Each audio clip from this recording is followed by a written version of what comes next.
आमच्या प्रिय बंधू बहिणींना येशूच्या नावाने आमचे नमस्कार. सर्वे सरा संगे सकाळ हा कार्यक्रमासाठी मी तुम्हाला स्वागत करीत आहे. प्रत्येक दिवस पहाटे हे देवाचा कार्यक्रम तुम्ही ऐकू शकता.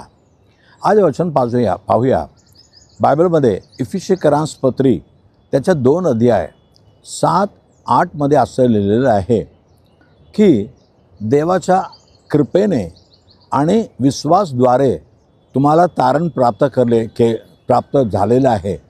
आणि हे तारण देवाच्या बक्षीस आहे, देवाची देणगी आहे. हो, प्रत्येक लोकांना देवबापा एक दान, एक बक्षीस त्याच्याकडून देणार आहे. कारण बायबल काय म्हणते, रोमकरांस पत्र 6:23 पापाचे वेतन मरण आहे, पण देवाचे कृपादान, देवाचे बक्षीस येशू ख्रिस्तामध्ये सार्वकालिक जीवन आहे. असं कसं येशू ख्रिस्ताद्वारा सार्वकालिक जीवन कसं आम्हाला प्राप्त होते?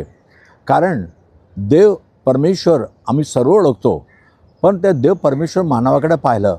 मानव जाती पापामध्ये आणि गुन्ह्यामध्ये फसून राहिलेला आहे.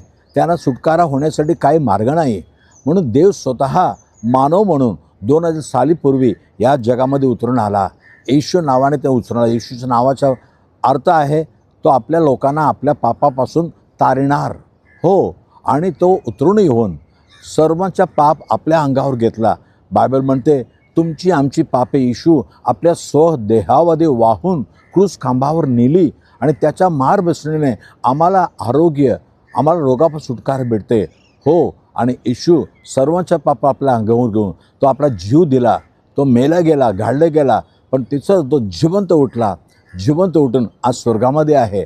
म्हणून आज तो वचन देतो, त्याच्यावर विश्वास ठेवणारा पापापासून सुटकारा भेटते आणि देवाच्या देणगी, तारण, सुटकारा, पाप क्षमाशी निश्चय हे प्रत्येकानं भेटते. का तुम्हाला हवे का?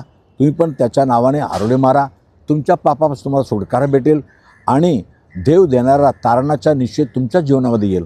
प्रार्थना करूया. पैसे दे बापा, धन्यवाद प्रभू, तो आमच्यासाठी स्वर्गामध्ये उतरून येऊन आमच्या पापापासून आम्हाला सोडण्यासाठी तो स्वतःचा जीव दिला प्रभू. आणि आज येशूच्या नावाने पाप क्षमा आणि तारण प्राप्त होते प्रभू.